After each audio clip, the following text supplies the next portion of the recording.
ನಾವು ಅನೇಕ ನಮಗೆ ಸಾವಿರಾರು ಲಕ್ಷಾಂತರ ಸಂಘಟನೆಗಳು ಬೇರೆ ಬೇರೆ ರೀತಿಯಲ್ಲಿ ಇದ್ದಾವೆ.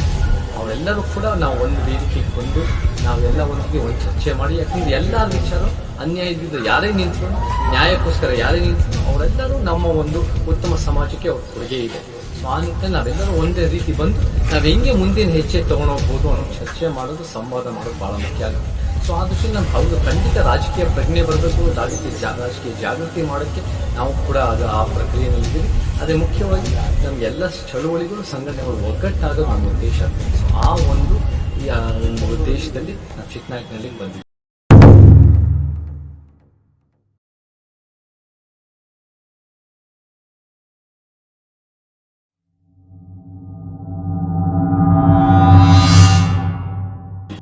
ನನ್ನ ಹೆಸರು ಚೇತನ್. 20 ವರ್ಷದ ಹಿಂದೆ ನಾನು ಅಮೆರಿಕ ಬಿಟ್ಟು ಕರ್ನಾಟಕದ ಸೇವೆ ಮಾಡಬೇಕು ಅಂತ ರಂಗಭೂಮಿ ಮುಖಾಂತರ ಸೇವೆ ಮಾಡ್ತಾ ಕೆಲವು ಸಿನಿಮಾಗಳಲ್ಲೂ ಭಾಗವಹಿಸಿ ನಾನು 14 ವರ್ಷಗಳಿಂದ ಸತತವಾಗಿ ಕರ್ನಾಟಕದ ಅನೇಕ ಚಳುವಳಿಗಳ ಜೊತೆ ಕೈ ಜೋಡಿಸಿ ಕೆಲಸ ಮಾಡ್ಕೊಂಡು ಬರ್ತಾ ಇದ್ದೀನಿ.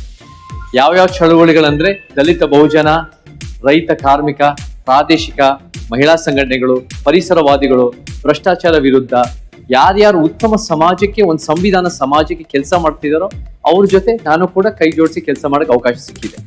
ಏನಿದು ಉತ್ತಮ ಸಮಾಜ, ಏನಿದು ಸಂವಿಧಾನ ಸಮಾಜ? ನಮ್ಮ ವ್ಯಾಖ್ಯಾನದ ಪ್ರಕಾರ ಅದು ಒಂದು ಸಮಾಜ. ಸೊ ಆ ಸಮಾಜದ ವಿಚಾರದಲ್ಲಿ ಇವತ್ತು ಚಿಕ್ಕನಾಯಕನಹಳ್ಳಿನಲ್ಲಿ ನಮ್ಮ 133ನೇ ಸಮಾನತೆಯ ಸಭೆ.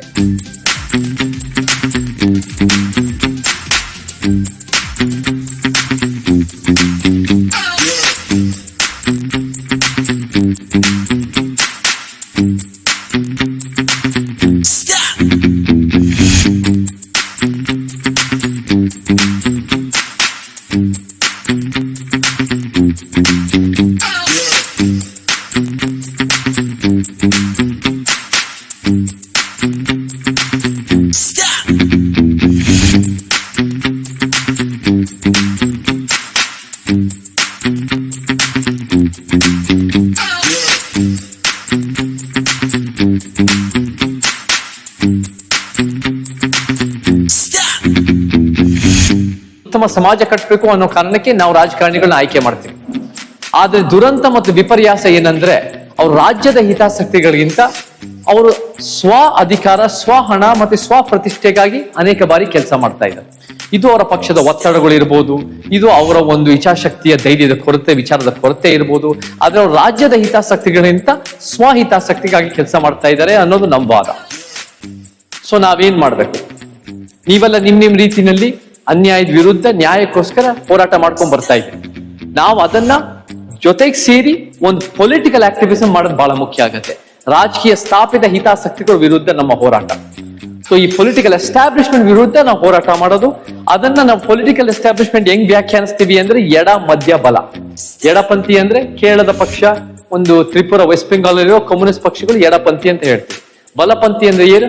35% ಕರ್ನಾಟಕದಲ್ಲಿ ತಗೊಂಡು 38% ದೇಶದಲ್ಲಿ ತಗೊಂಡು ಒಂದು ಹಿಂದುತ್ವ, RSS ಒಂದು 3 ಸಲಿ ಕೇಂದ್ರದಲ್ಲಿ ಗೆದ್ದಿರೋ ಪಕ್ಷ. ಮಧ್ಯಪಂಥ ಯಾರು ಅಂದ್ರೆ 62ರಿಂದ 65% ಯಥಾಸ್ಥಿತಿ ಪಕ್ಷಗಳು. ಅವರು ಒಂದು ರಾಜ್ಯ ಸರ್ಕಾರದ ಪಕ್ಷ, ಅಧಿಕಾರ ಹಿಡಿಬೇಕು ಅನ್ನೋ ಉದ್ದೇಶ, ಅಧಿಕಾರ ಹಿಡಿದ ಮೇಲೆ ಯಾವ ಬದಲಾವಣೆ ಮಾಡದೆ ಯಥಾಸ್ಥಿತಿ ಕಾಪಾಡೋ ಪಕ್ಷಗಳು.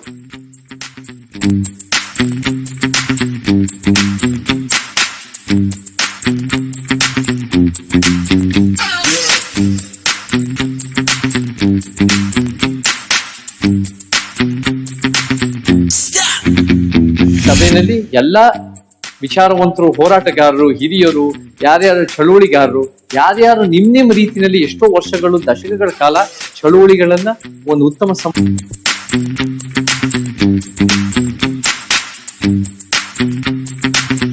ಎರಡನೇದಾಗಿ ನೀವೆಲ್ಲರೂ ಈ ಸಭೆಗೆ ಬಂದಿದ್ದಕ್ಕೆ, ಈ ಸಮಾನತೆಯ ಸಭೆಗೆ ಬಂದಿದ್ದಕ್ಕೆ ಧನ್ಯವಾದಗಳು ಹೇಳಕ್ಕೆ ಇಷ್ಟಪಡ್ತೀನಿ.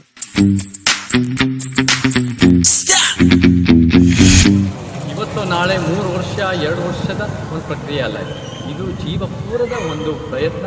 ಅದು ಕೂಡ ನಾವು ವಾಪಸ್ ಕೊಡ್ಬೇಕು ಸಮಾಜಕ್ಕೆ. ಯಾರು ಜಾಸ್ತಿ ಪಡೆದಿದ್ದಾರೋ ನನ್ನಂತೂ ಜಾಸ್ತಿ ವಾಪಸ್ ಕೊಡಬೇಕು, ಜಾಸ್ತಿ ವಂಚಿತರು ಜಾಸ್ತಿ ಪಡಿಬೇಕು ಅನ್ನೋ ನಮ್ಮ ಉದ್ದೇಶದಲ್ಲಿ ನಾವು ಕೆಲಸ ಮಾಡ್ತೀವಿ.